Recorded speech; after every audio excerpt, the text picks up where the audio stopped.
and welcome to the Tao of Our Understanding Recovery Podcast. My name is Omar Pinto, the host of the Shair podcast and a founding member of the SRC, the Shair Recovery Community. In the SRC, we have a number of live online recovery meetings every week on a number of different topics. This podcast is only one example of the content provided to our members.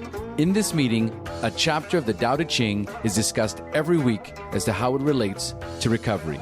I hope you enjoy this week's podcast episode. Hey guys, Buddy C. This is the October 31st Halloween Tao Te Ching meeting for the Shair Recovery Community. Y'all got big Halloween plans tonight? I'm going to shovel snow. Really? So, we have 3 to 6 inches here today. So really? Yep, good old Halloween snowstorm in Wisconsin. You got to love it. It's 70. We had the air conditioning on this morning, Paul. I But had the air conditioning on probably over a month. But we're going to have the heat on tonight. It's going to be a low of 32. It was 73 a while ago, and it's going to be 32 tonight. So we're cooling off. I feel so bad for you. I know. The little kids, hopefully we won't have many trick-or-treaters. I bought my favorite candy. I'm hoping I get to eat it tonight after trick-or-treating. Yeah. I'm all about me today. I want those Reese's, those white Reese's cups that I bought. You know, that whole bag, you know. I'm going to get rid of all the fruit my wife keeps buying. All the what? All the fruit. Fruit. Oh, okay. People love getting apples. I'll keep the sweets for myself. There you go, young man. There's an apple. There's a tomato. And so Craig's house is getting egged tonight is what you're trying to say.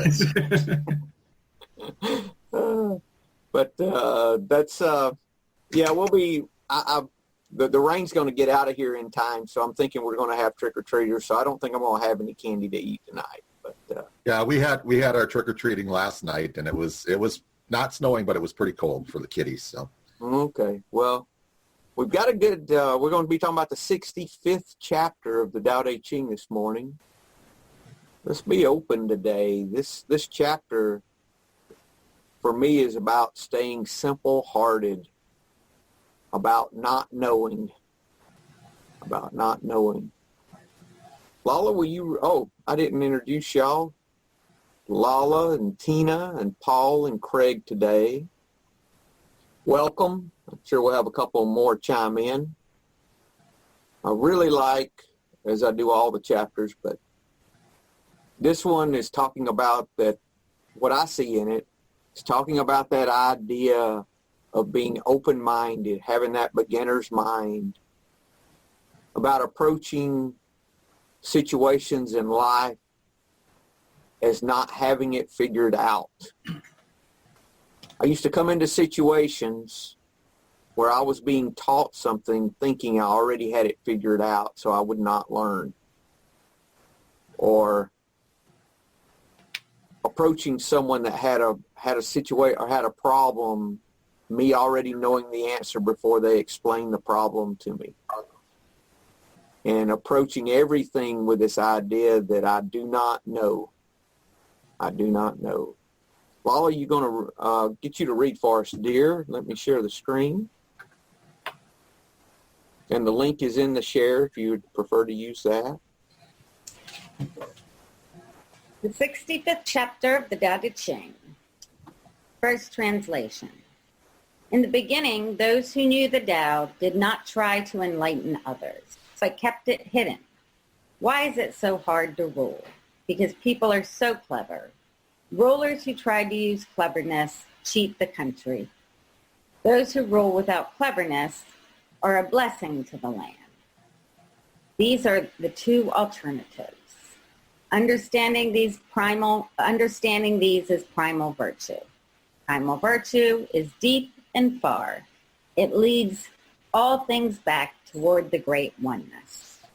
Second translation. The ancient masters didn't try to educate the people, but kindly taught them not to know. When they think they know the answers, people are difficult to guide. When they know that they don't know, people can find their own way. If you want to learn how to govern, avoid being clever or rich. The simplest pattern is the clearest. Content with an ordinary life, you can show all people the way back to their own true nature. Third translation. The ancient masters who understood the way of the Tao did not educate people, but made them forget. Smart people are difficult to guide because they think they too are clever. They use cleverness to rule the country, is to lead the country to ruin. To avoid cleverness, to use cleverness to rule a country, it is to lead the country to ruin. To avoid cleverness in ruling a country, it is to lead the country to prosperity. Knowing the two alternatives is a pattern, remain aware of the pattern as a virtue. This dark and mysterious virtue is profound. It is opposite our nature. It is opposite our natural inclination, but leads to harmony with the heavens. Final translation. In ancient times, leaders who were right with the Tao didn't teach everybody how to become enlightened. They simply kept people's lives simple. People who know too much can't be taught anything. Leaders who try to be clever always screw things up. Leaders who keep things simple always make things right. If you get that, you'll understand the mysterious power of the Tao. That kind of power is so deep, so extensive, it penetrates into every level of existence. Any comments? Does anybody understand that? Well, the second, this part here that talks about people not knowing the answer, I was thinking, my first thought was that so the leaders could manipulate. But what it's saying is, what I'm hearing it say is that it's so that the people can find their own way. It's not to the detriment of the people. It's for their benefit. So this cleverness does not help. This pushiness does not help. This demanding and ruling over and controlling does not help. I think of my libertarian views when I think about this. Yeah, I was just going to say the same thing. I don't want to get too much into politics here, but I pretty much, I would probably define myself as a libertarian more than anything, because I think government should stay out of our lives as much as possible. But I think Lao Tzu was would be a libertarian, quite honestly, Paul. He would be, he would have obviously environmental concerns, but socially he'd probably be a libertarian and fiscally a conservative, I would think, with an obligation to take care of people and be, and do things himself that would be generous, would help others in that regard. But this idea of control and being so dominating, and we can relate that to our personal life too. I like to take all these things and think about how I can personally do this in my own life, more so than in a government kind of scenario. Craig? The real thing that jumped out to me was the person that thinks he knows is difficult to teach. I remember on my first sponsor meeting, I was told, forget everything you think you know, because it's gonna grey everything. Let's get to the black and white. It's this and it's not that. That's the biggest thing that I can actually relate to through this whole passage. I'm not that big into the politics of what's happening out your end of the way. Don't want to get. You have enough to be concerned about. We've got enough of our own problems, to be honest with you. But that's what I latched onto, is the fact that it's difficult to teach people that think they know everything. When really they kind of really know everything about nothing at all. and they kind of become jaded against any other opinions or suggestions that you have to them, because it kind of goes against the grain of what they already think that they know. If someone thinks, if I think I have it, I'm going to talk about me, not other people. If I think I have a situation figured out, I am useless. I am useless. Because if I'm not open-minded about a situation to take others' opinions, I learned this a long time before sobriety. I ran a couple of different businesses. One that I had a volunteer board that helped me with an association. And I took everyone's opinions into consideration because I knew I did not have all the answers. And I always learned things I did not know and ways to do things. And we did things together, and I had help that I wouldn't have otherwise. It was a whole volunteer association, and I had 50 volunteers, and they all helped, and we all did because I valued their opinion, and I did not have it figured out before I asked. And that's part of this too, I think, is approaching things with this beginner mind that I do not have the answers. I've made a couple of notes. How much of what we think is obvious is wrong? How many times do we come in a situation and we think something's obviously a particular way, and when it's over, if we look back at what we originally thought, how wrong that was. Happens all the time for me. All the time. Almost every time when I think I know what you're thinking is wrong. And it's that idea of being open-minded and flexible. And that's what it's saying, that this idea of the day, of the Tao Te Ching, the virtue. And it has two approaches, one that you know, and the other I need to know or I do not know. This, and if you look at the Jonathan Starr book that I mentioned before, the Tao Te Ching translation and commentary, the definitive edition, he used a couple of words I thought that was really good for this. Know-it-allness. You know, I suffered from that. Yeah, that's what I think.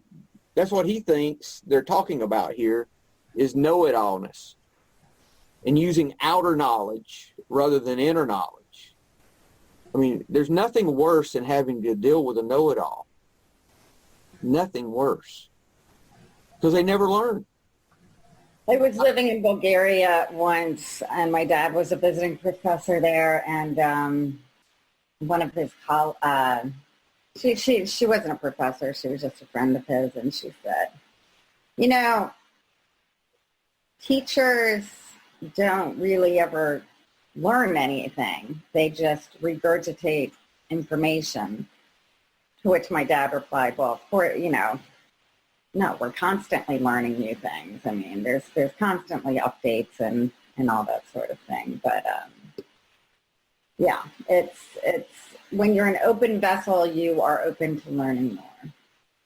And when we approach situations in life from this state of powerlessness, this state of open-mindedness, this idea of the weaker I get, the stronger I become, I think it's the same principle that I do not have this figured out. You know, I told y'all, I think the most recent post on my wall is, I do not know, in big letters, right above my monitor. I do not know. And my wife tells me, she says, what is that for? I said, I do not know. She said, well, when you want to know, come ask me, because I do know. I said, okay. It all goes back to this idea of setting aside the ego, doesn't it? I mean, it does, Paul. It does. And vulnerability comes with that. I mean, you're vulnerable when you say, I do not know. That's that open-mindedness, that openness of opening my heart to being open to others' ideas, of being loving instead of dominating. You know, I think that's what this is about. Craig? I find it more difficult to admit to an adult that I don't know than I do to my kids. I usually find that if I've got issues with Callum, or there's something going on, and he thinks that I should know everything, I think there's times we just need to say to him, like, do you know how you just learn to be 9? Do you know how every day you learn something new? Well, being a dad's kind of like that as well. Every day something happens with you. It's something different for me because I've never had a 9-year-old boy in my life all the time. So I think it's easier to admit that you're constantly learning than it is to turn around to somebody and just say, like, I don't know. I know it's a strength admitting that weakness that you don't know, but I think it does show an openness that you're willing to learn, rather than just trying to waffle your way through something. And getting comfortable with that, Craig. Getting comfortable with not knowing. Because for me, that's used to be a very uncomfortable place to be. I had confidence in knowing, and that made me feel more confident in everything. Now I'm learning to be comfortable with not knowing. That openness of not knowing, I don't know how to explain that, but maybe if you're starting to experience that, you know what I'm talking about. But that comfortableness, there's a peace really that comes when you're in a state of not knowing. That vulnerability really brings peace. I think that is one of the things that powerlessness brings, when we open our heart and say, I just don't know. There's a peace that comes with that vulnerability that I just don't get anywhere else. Kind of the first step, admit you're powerless. It is, and that's what, that turning your will and your life over to the care of God in the third step is a lot of this idea of just being open-hearted and doing the next right thing without having to have it all figured out and without bringing condemnation about past mistakes, and keeping it in the moment really helps with that for me. You cannot find your way when you think you already know the answer. One of the translations said it's the opposite of our natural inclination, but leads to harmony with the heavens. That's the virtue. That's the day, I think. The TE, the day of the Tao Te Ching, is learning to be open-minded, learning not to know, learning to wait, learning to be at ease in an uneasy situation, not letting the situation take our peace, because our peace is not dictated by what's going on around us. That's good. You've just reminded me about talking about the day. I read the Tao of Pooh, and it's the double version. It's got the Day of Piglet in it as well. I've never actually got around to reading the Day of Piglet, and I've kind of run out of things to read at the moment. So I'm kind of between what I want to do. So that's what I'm going to pick up. That's what we pick up tonight. Let me know what you think of that. I listened to that a while back. I haven't listened to it lately. Maybe I need to revisit it. What we think we know. Do we know what we want? Do we know what we don't want? Really, do we know? I think I know what I want. I think I know what I don't want. But do I really? I think I know what I need. I think I know what I don't need. But do I really know that? Craig? I think you generally know what you want, but you don't know in finer details or how you're going to achieve it. I think I know how to be happy, but do I really? How'd you do it, though? Do what? How'd you do it, though? I want to be happy as well, but I want to be incredibly rich. See? I don't want to be incredibly rich because that's the tax into materialism. But deep down, you really do. I do know that. Be honest now, Craig. Come on now. You open the door. I've planted that seed myself, right? Today I want to be rich. But it's knowing how you do it. I think the journey's in the finer detail. And I just want us to challenge our thinking on what we think we know. We think we know all this stuff. I think the problem is thinking too much. Yes, Paul. Yes. Just be. Yes. Exactly, Paul. Exactly. I think I know how to succeed. I think I know how to fail. But do I really? You know? How many times have I failed and it ended up being the best things that happened for me when I thought it was the worst? So the things I think I know, I really don't. So I need to throw that stuff out. And it's worse when you think you know what's best for other people, when really we really don't know what's good for ourselves. So do we do that just to take the focus off ourselves and meddle in other people's affairs? Our ego loves to keep the focus on us. So any way that it can, even if it substitutes someone else's, it'll do it. How about this? This is from 418 in the big book. Today I find it's the best thing that's ever happened to me being an alcoholic. This proves I don't know what's good for me. And if I don't know what's good for me, then I don't know what's good or bad for you or for anyone. So I'm better off if I don't give advice or if I don't know. Don't figure I know what's best and just accept life on life's terms as it is today, especially my own life as it actually is. Tina? I think that's something that we've been talking about, or not that I've been talking about lately, working really hard on not to give advice to people. And it really comes back to because I don't know. And that's where I've been constantly stressing, and I write it down all the time, that all we can do is share our experience, strength, and hope. And I think sometimes that's a blurry line. You know, and I have a friend in the program that I love when she speaks, she will say, you know, well, because someone will say, oh, I don't know if anybody has any advice on that, or I don't know what to do. And she'll say, well, or someone will say, I don't have any good advice, I'm going to pass at a meeting. And she'll say, well, it's a good thing we don't give advice here. We only give our experience, strength, and hope. And I love that reminder. And so I make a conscious effort when I'm talking to somebody to say, well, here's the things I've been through. Here's what has worked for me so far.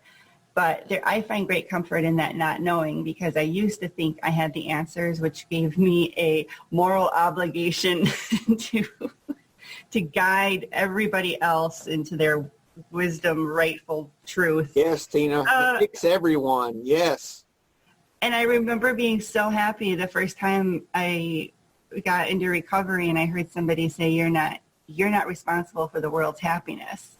Wow. And I almost cried because no one had ever told me that. I had never thought that. It was a real thought I had, and it was life-changing for me, just those words. Yeah, that's a pretty big burden to carry around, isn't it?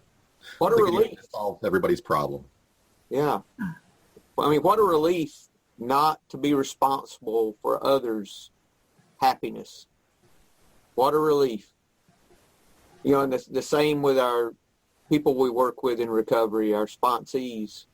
You know, we're not responsible to get them sober, nor will we don't take the credit when they get sober, nor do we take the blame if they get drunk. We just share how we did it. And that's exactly what you're talking about, Tina. That's good. Thank you. This is what Stephen Mitchell had to say. The phrase kindly taught them to not know. The ancient masters taught them the supreme value of don't know mind, which is forever fresh, open, and fertile with possibilities. Another name for the beginner's mind. So it's this beginner's mind.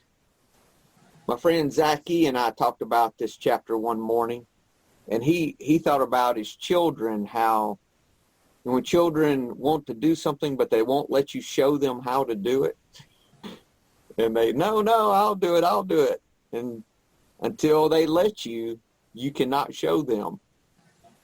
How much does that parallel how we do? We want to know something, but we don't want to be shown because we already know. This is from Derek Lynn. He said, think of your life as a sovereign state and yourself as the ruler. If, like many people, you run your life with cleverness and contrived craftiness, you will also make things more complex and difficult to manage. A complicated life filled with tension and stress is one where joy has been taken away by none other than yourself. You would thus be the thief who robs your own life of happiness. So you're the thief robbing your own life. It's not someone else. Same, when we're disturbed, it's back to us again. We're back to us. I'm looking to see what I've missed. Oh, I was listening to a book by Rob Bell the other day called Velvet Elvis. It's his first book. And he was talking about our belief system and how we take our belief system and our belief system can be, in his thinking, one of two approaches. It could be like a wall with blocks or a trampoline. If it's a wall and we lose one of these things that we think we know and take a block out, the wall can collapse. But if our belief system is like the springs on a trampoline, we can lose several springs in a trampoline and still bounce fine. So his thinking was our belief systems need to be like a trampoline versus a wall, where we have these fixed things that if we lose one of these fixed beliefs, that our whole wall will collapse. And that's keeping that open beginner's mind in my thinking. Because I looked at some things I believed. I said, gosh, if I were to find out this was a lie or that was a lie, would my whole belief system collapse? And it took some self-reflection for me to look at that. But I said, I have to have an open mind and have a belief system like a trampoline, really. That really spoke to me that this openness that I have, that needs to continue with everyone and everything. Yeah, that's good. Tina? That's a great analogy. I really like that. It's a good checking. I need checks and balances to say if one thing changed, would everything collapse? Because I've also found that I'm always changing, as we all are. We're always changing. So what might be right for us at 24, our belief system, it might suit us at the time, but when we turn into a parent or whenever we get cancer or parents pass, anything, I think our needs change and our belief systems change to suit us. And so that's another reason that I need to remain fluid and also realize that people are at different spots in their life, and I try not to judge where they're at. And I've read a lot to say, I've read many times that you don't say I'm more spiritually advanced, I'm here, I'm there, because who's to say what that is? Because sometimes the youngest minds are the smartest minds, because they have, as I've been told, there's no bad habits to break. If I'm trying to teach you something and you've already developed your ways, I'm not trying to change your mind, because there's a clean slate.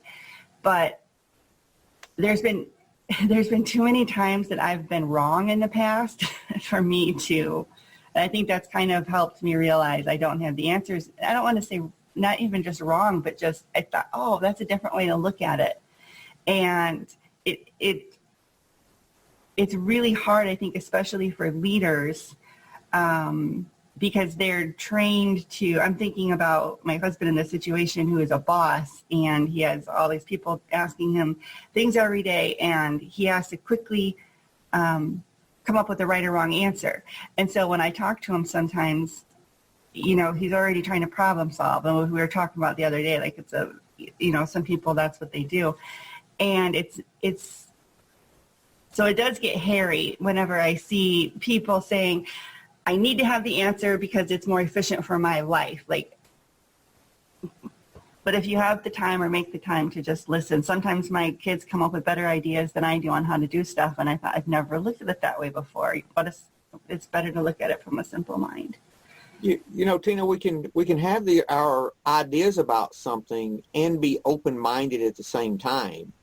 It's not that we have to not have an idea about anything, but there's this piece that comes from acceptance that I don't have all of the answers.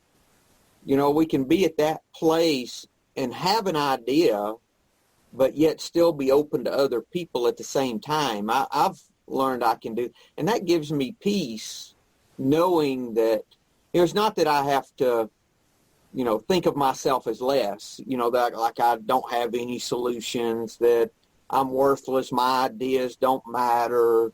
It's not that.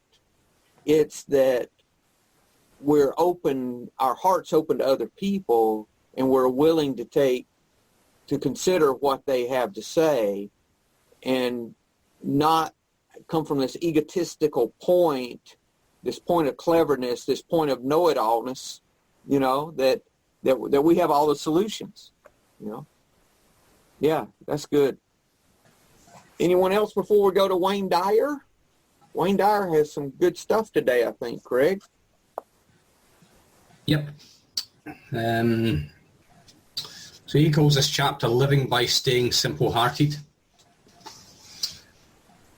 And he uses the words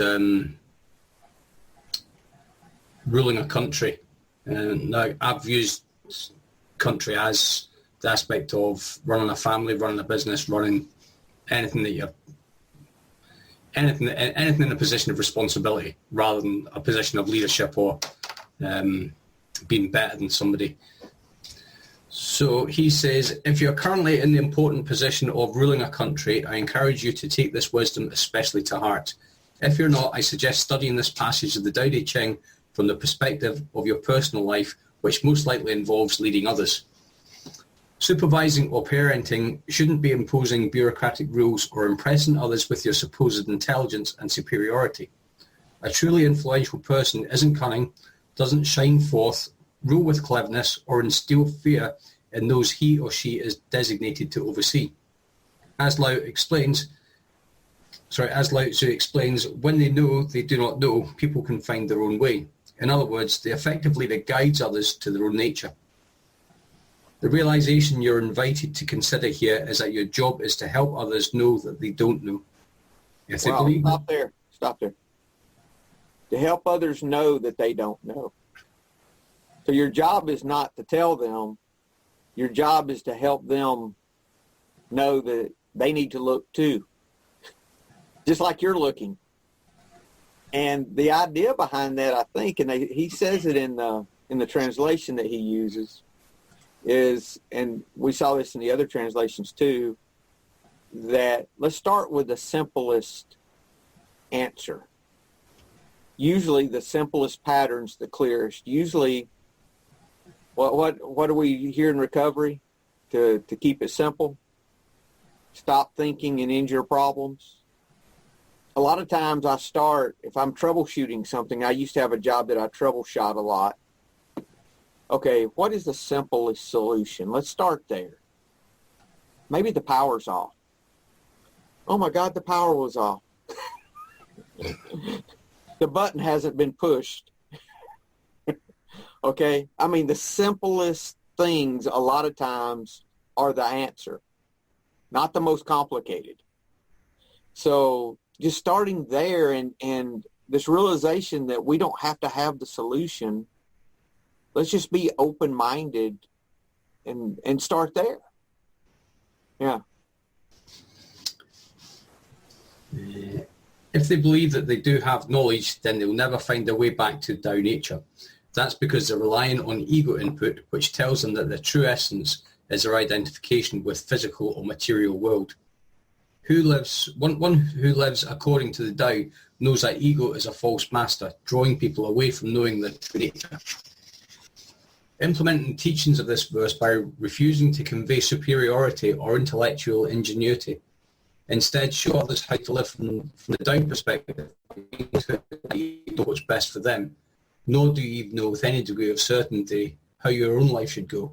I think we already mentioned that earlier on.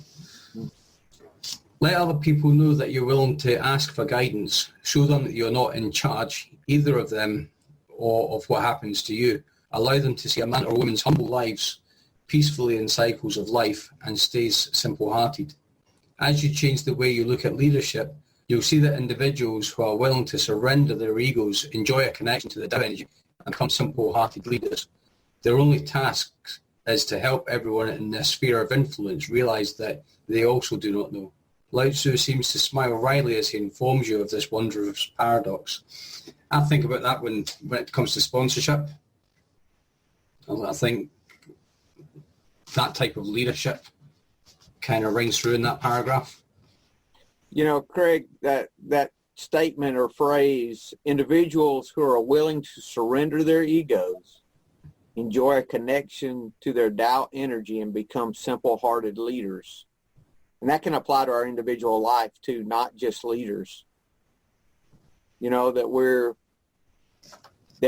we learn to be powerless in a situation, it just opens all of the alternatives that we can't see. I mean, when I go into a meeting, when I go to an AA meeting, when I sit down, I try to open my heart to each individual person and send them love. And then I started by praying. Before I used to do that, I would come in and pray, God, give me something to share that's going to help someone here, not make, before I did that, I would say, I heard this somewhere, I can share that, and they'll think I'm spiritual by what I'm sharing, that kind of a thing. I'd want to look good in front of them. That was when I first started coming in. And then that changed to, God, what can I share that would help someone? And sometimes I just didn't share. Most times I did anyway, but, I would have something, I got to talk. But, I learned to do that and be open-hearted and open-minded about, with an intention of what can I do to help, not what can I do to make myself look good. That reminds me of a conversation that we had one time, and he says to me, if you've got something to share in a meeting, that's fine, but don't sit there trying to think of something that's going to make you look smart, because just remember, you're trying to impress a group of drunks here, and if that's what you're trying to do, then you really need to up your game. Exactly, Craig. That's good. Blend in those whom you feel compelled to supervise by trying on these new ways of thinking and being. Be willing to proudly say to those in your charge, I don't know. This phrase is a symbol of strength rather than weakness, so use it freely. When you teach others to do the same, they'll begin to allow their highest selves to be guided by the great way. Keep in mind that nature never forces anything to grow, but is silently and invisibly ever present. Do the same to the best of your ability by not forcing yourself and your ideas on anyone. The sensible precautions for those too young or too immature take on that responsibility. The simple truth is that neither we nor anyone else really knows what's ideal for ourselves or others. There's a silent destiny always at work. There are fortunes as well as misfortunes in every life, independent of our particular opinions. Practice keeping your life simple and uncomplicated. Okay, this should be good. Hopefully this is the answer. Model this behavior for those you feel obliged to lead. Wait. Model this behavior for those you feel obliged to lead. Not tell them what to do, but you show them. Okay. Yeah, lead by example, right? Lead by example, exactly, Paul. We're told that we've been told that all of our lives, haven't we? And they say that kids will you can tell kids what to do, but they're going to do more by just watching you do it, which was impactful to me when I try to tell them what to do all the time. Well, I just need to model it. They're going to do what you do, not what you say. Right. There you go. You want to continue, Craig? Yep. Rather than analysing a situation from every angle, trying to come up with the most viable solution, trust your first instinct and take the simplest and least problematic route. Don't pole vault over mouse turds. By the time you've discussed that many options available to you, the problem itself could have been long behind you had you simply disposed of the rodent droppings with a simple tissue and dumped them in the garbage. Here's some great advice for you, as well as the leaders of countries who are often so mired in bureaucratic red tape that they become paralysed. Keep it simple. Do the Tao now.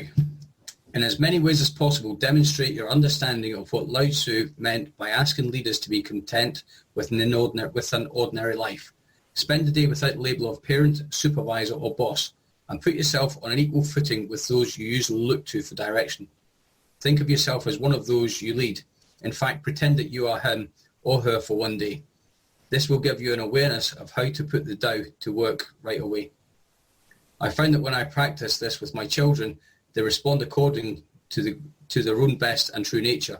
For example, when I simply say to my teenage daughter, I know that you're perfectly capable of being responsible and sensible while I'm out of town, and I love that about you. I remove the authoritarian parent label and treat her the way I'd want to be treated. When this becomes the norm, it's obvious that Lao Tzu is correct. The simplest pattern is the clearest. The simplest pattern is the clearest. That worked well with one of my children. And the other one it worked with sometimes. Comments? It also reminds me of when we read Solve Your Problems While They Are Small. Mm-hmm. Yeah. This vulnerability that we bring into relationships and situations in life, because almost every situation is a relationship, really, when you think about it, with someone about something. And learning, I've been listening, I mentioned this the other day, Tina, to Gabby Bernstein's book, The Universe Has Your Back. And one thing that reinforced for me was this idea that we're one. So when I'm in conflict with someone, we're really not separate.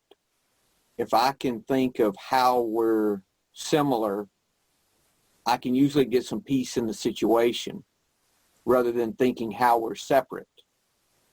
That helps me. And that starts for me with, if I can start with gratitude about, what I'm grateful for in that person. If I can find something that I'm grateful for, which I always can if I'm open-minded, don't think I have it figured out.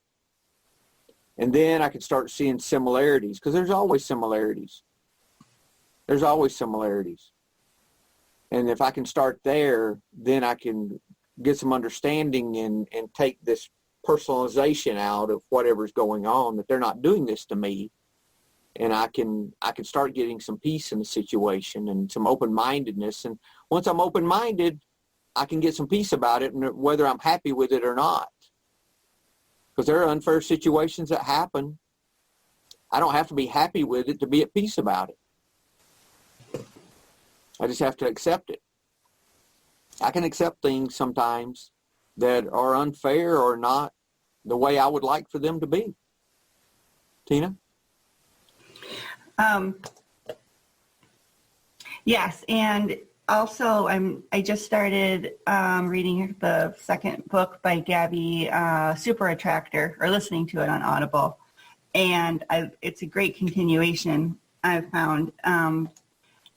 I just wrote down a few things from one of the first things that you talked about with the best leader teaches that you don't know anything.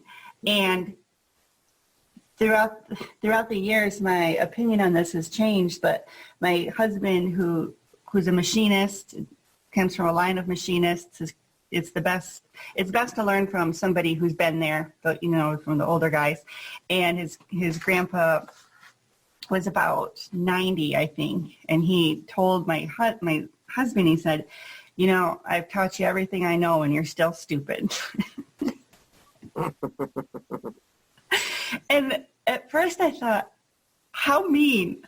And then I thought it was funny. And then it's kind of developed into this right now to this moment when you said that's the best way to teach. And also they'll say, I don't know anything. You don't know anything. And but that sentence that made me laugh has evolved into something really great. Mm-hmm. Mm-hmm. Exactly. That's good. And then about what we don't want. Gabby was talking about viewing the things in our life, the problems, as a gift. You know, and if anything, it teaches us what we don't want. It was one of the reoccurring themes I kept hearing throughout this. Because we don't have it figured out. We don't know. We don't know. There's a lot in here. I really enjoyed this reading. I feel like there's so many, from each sentence, there's so much. Yeah, you know, this idea of approaching life from that beginner's mind, being simple-hearted, I think is the whole point. Situations that we think we have figured out, if we approach them, well, what do you have to show me here? I'm open. I'm available. That idea of being available in situations rather than, or with people. I have this person figured out. I have, this person has contributed all to my life that they can, or I've contributed all to their life that I can. What if we take those packages off, and we say, okay, I'm open to this person today. Because I have people in my life I have a difficult time, that I have to interact with. I think they have nothing to contribute to my life, really. I mean, deep down, that I'm just having to deal with them. What if I looked at them differently and I said, what can I learn from them today? Or how can I love them today? Or how can I be open-hearted to them today? That whole idea of open-heartedness in a different way rather than having those relationships figured out. It can bring a whole nother aspect to our life that we're not seeing. Yeah, that's good. That's all I have, guys. Any closing comments? No, I needed this one today. That's been that's been good reading. It's Tina's right. There's definitely more in this than first meets the eye. It's so simple. That's the whole paradox of it. The idea is being open-hearted, being willing to learn.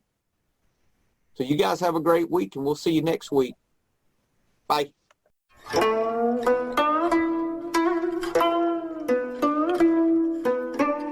Thank you for listening to the Tao of Our Understanding Recovery Podcast. For more information about the SRC, go to theshairpodcast.com. Shair is spelled SHAIR, and look for the Shair Recovery Community link. When you join the SRC, you will be able to participate in this meeting and many more live, plus access to a video library of past meetings and many more benefits for being a part of this growing community. Thanks again for listening, and if you enjoyed this episode, please share this podcast with your friends in recovery.